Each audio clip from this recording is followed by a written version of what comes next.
everyone. This is Michael from New York City. This is U2 Guitar Tutorials on YouTube. And today we are going to start Beautiful Day.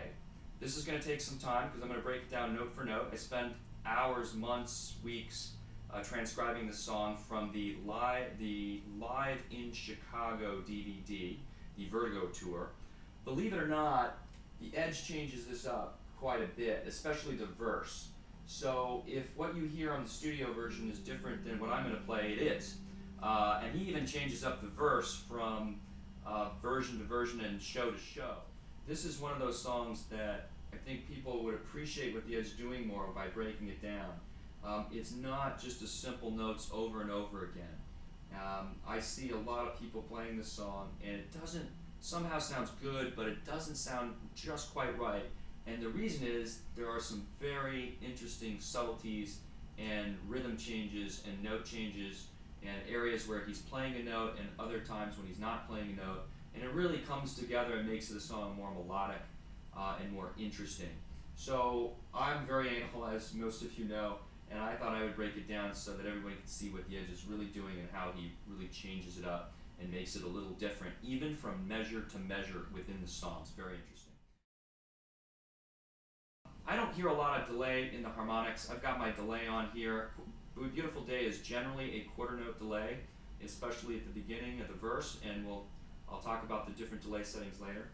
At the beginning, he usually has I don't have an Explorer, but I've got my Ibanez Destroyer 2 with some vintage pups in it. I'm on the neck pup for the beginning, and in order to give some nice bell tone, if you don't like the delay in the harmonics, you can turn the delay down but still have a mod delay in there to give it a nice bell tone. If I turn the delay off, I get this. Starts on the 12th fret, first string, and then the B, G, D. If you have the delay on and with the mod, you get a nice bell tone.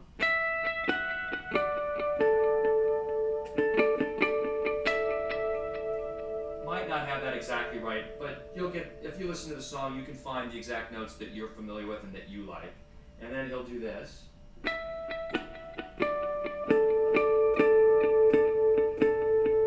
Or something similar. The live version is a little muddled, a little hard to hear every single note he's playing, but in general, you're talking about, again, the 12th harmonic down here on the E, and then the B, G, D.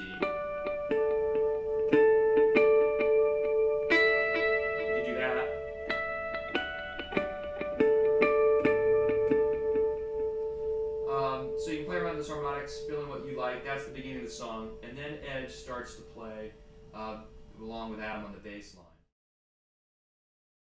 It's a very simple pattern. Starts on the 5th fret, goes to the 7th, and then goes to the 10th, and then the 3rd,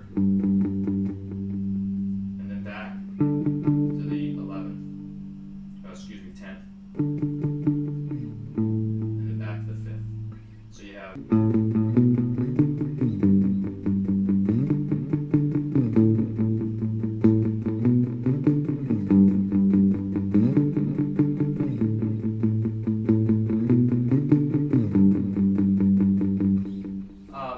You don't really even hear that guitar part too much, very barely. On the studio version, I can't even hear if he's playing the guitar there, maybe he is, but it's mostly Adam and the bass.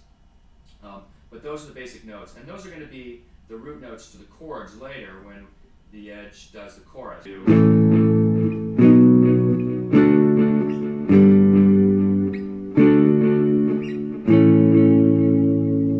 I'll change the tones over later to explain how I do the distortion part of that.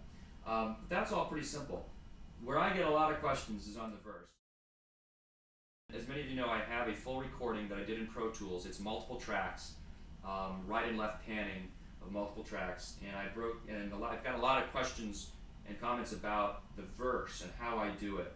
And it's very subtle and it's a little bit tricky, so I'm going to try to actually break this down measure by measure. So in general, it's a quarter note delay, which this song is about 136 beats per minute, which is about a 441 millisecond delay. I've got the feedback. You can hear 1, 2, 3, 4, 5. I've got 5 or 6 or more on feedback. It's pretty heavy mod, about 40% mod, and I've got the rate set at that syncs with the BPM. Most of Edge's stuff is probably 4 to 5 hertz. I'm using 2.261 because it's in line with the BPM. And I can explain that at another time, or if you have any questions, let me know. So you're on the neck pickup, and the notes sound pretty much like this. Nice light delay, gives a nice bell tone. There's a chance he's using 2 delays here. I doubt it, but there's a chance he is. And if you do want 2 delays, it makes it a little more ethereal sound, but I don't think it's necessary. But there's definitely a quarter note main delay in this part of the song. The main notes where you're going to start the verse, we're going to have basically played mostly on the 4th fret. And I'm tuned here in normal tuning. You're going to be on the 4th fret G string. You're going to have use the 3rd on the G string, and then you're going to have your pinky on the 5, 6, 7. So 4, 5, 6, and 7. And we're going to do the G string, the B string, and the open E. And it's going to start here with the 3rd finger down on the 6th fret, and then the pinky on the 7th fret on the G and the B.